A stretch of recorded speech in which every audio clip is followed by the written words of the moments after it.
Hello, my name is Katja and you are welcome to my channel. I have made some Finnish folk costumes before. There are also national costumes that are more regulated and you are not supposed to use creativity in order to make them.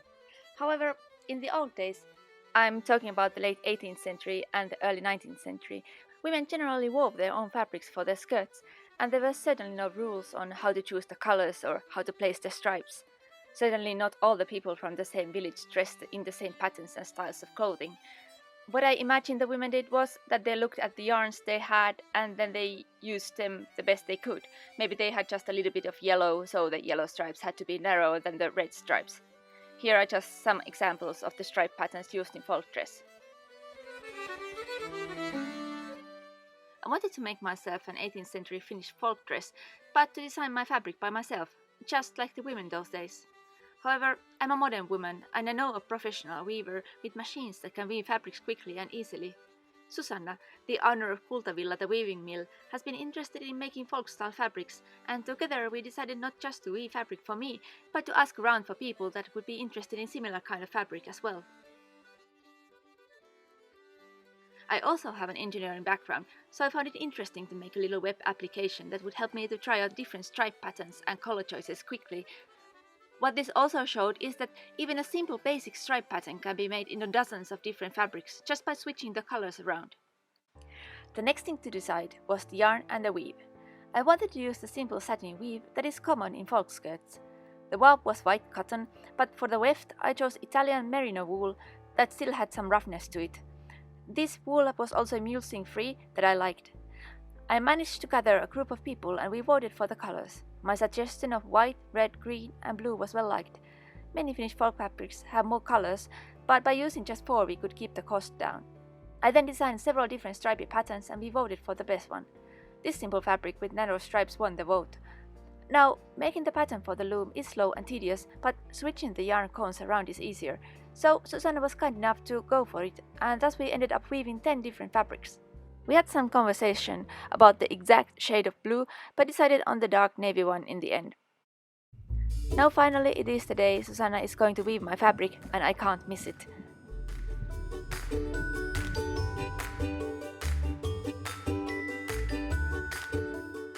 Here I am at Kultavilla to see how fabric is actually made, and Susanna is going to weave my fabric today for my skirt. And I'm really excited about that.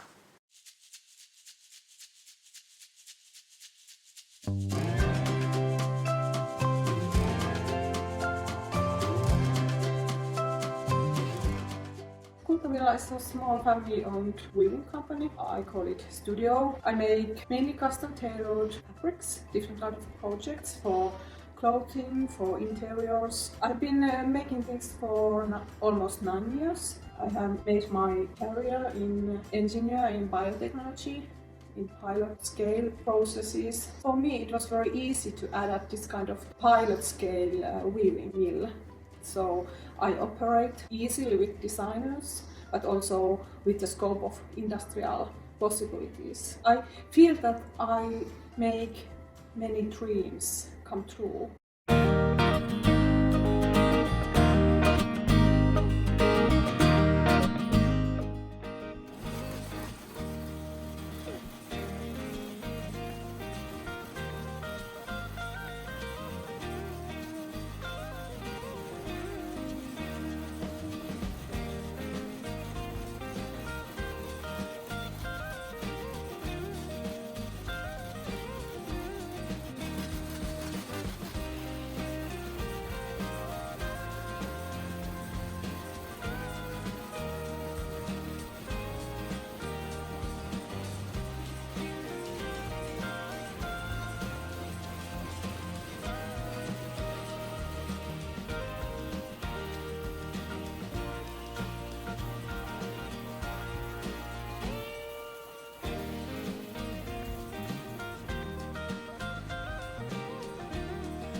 se menee tonne, ne vaihtaa.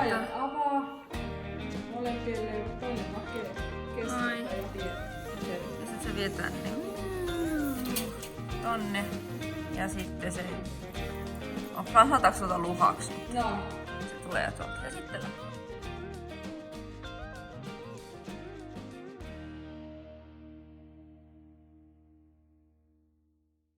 I started making baby carriers with a Finnish brand called Liina Lapsi, in English Wear Baby, and we have made plenty of models for her collection.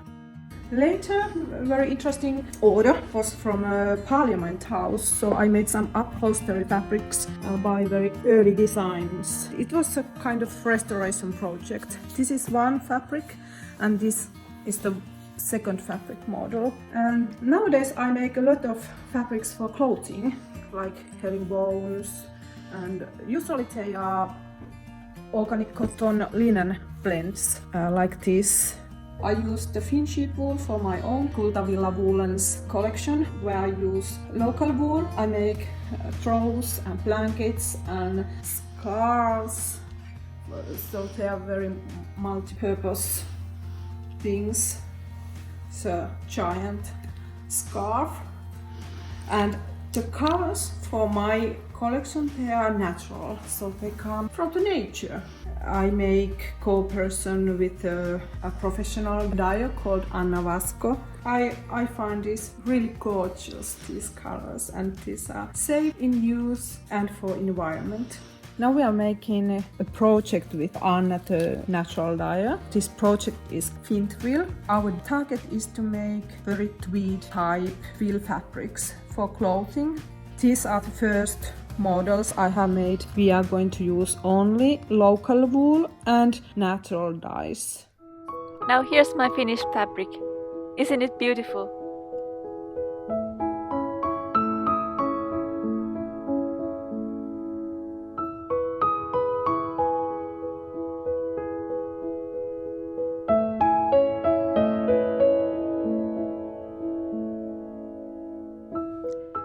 In total, Susanna made almost 50 meters of fabric.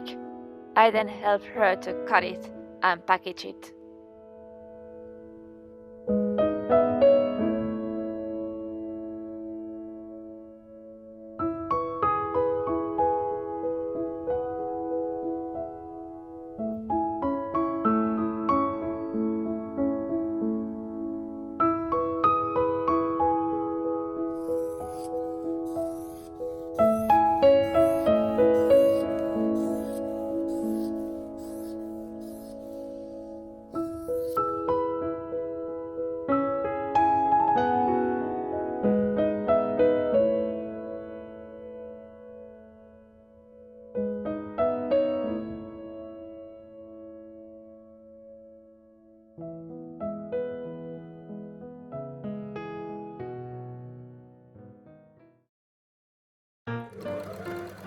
The first thing I did at home was to cut a small rectangle of fabric and serge the edges of it.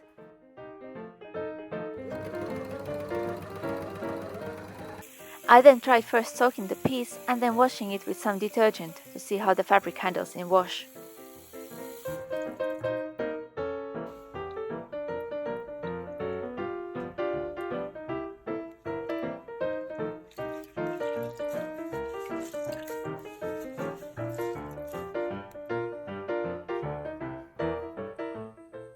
The wash shrank the fabric piece for about a half a centimeter.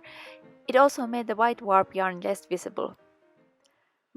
My skirt is made out of a simple rectangle that is about 3 meters long and 91 centimeters high. First I serged all the edges and then switched into traditional methods and made the gathering for the carriage pleats by hand.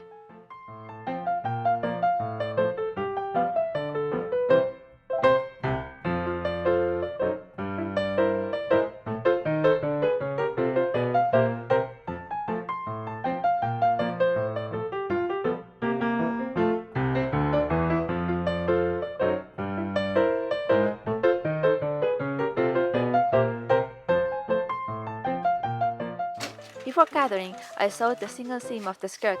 I left an opening to the top, however.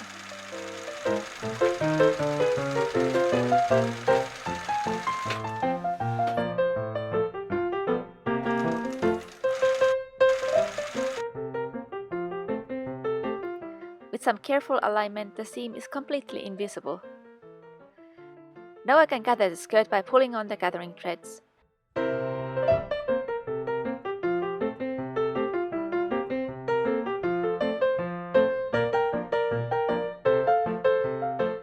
Carriage pleating is a great method when you need to gather a large amount of fabric into a small space. I even out the gathers by stroking them with a needle. For the opening, I pressed the edges in and sewed the fold in place by hand.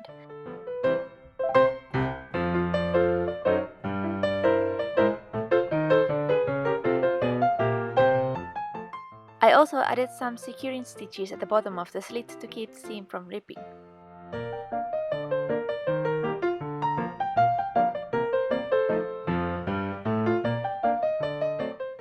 At this point I pinned the hem to the right length, as I couldn't try out the length without a waistband.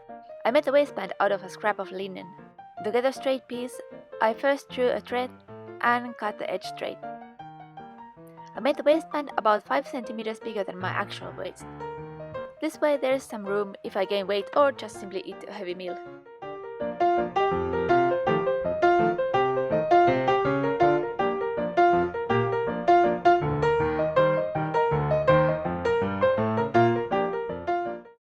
Then I pinned the waistband on the skirt and distributed the gathers evenly. The only way to get a neat result is to sew the waistband on by hand. I take each and every pleat and slip stitch it onto the waistband.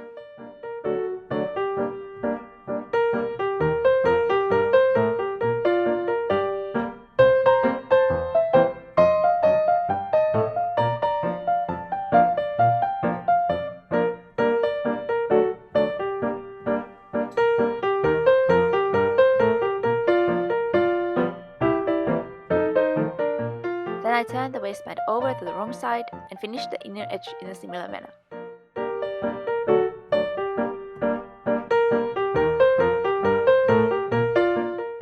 I decided to make a traditional closure with linen tapes and loops. To make the loop, I first add some big thread loops as a base.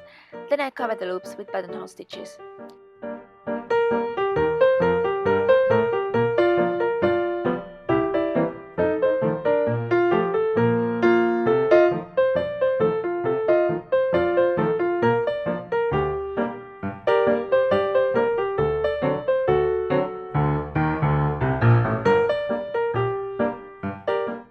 There's a loop at both ends of the waistband.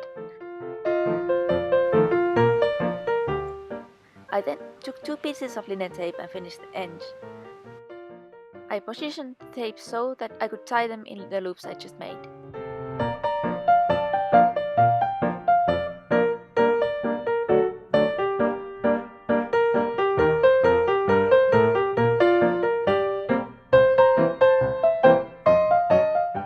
The skirt length was fine, so I stitched the hem fold in place by hand.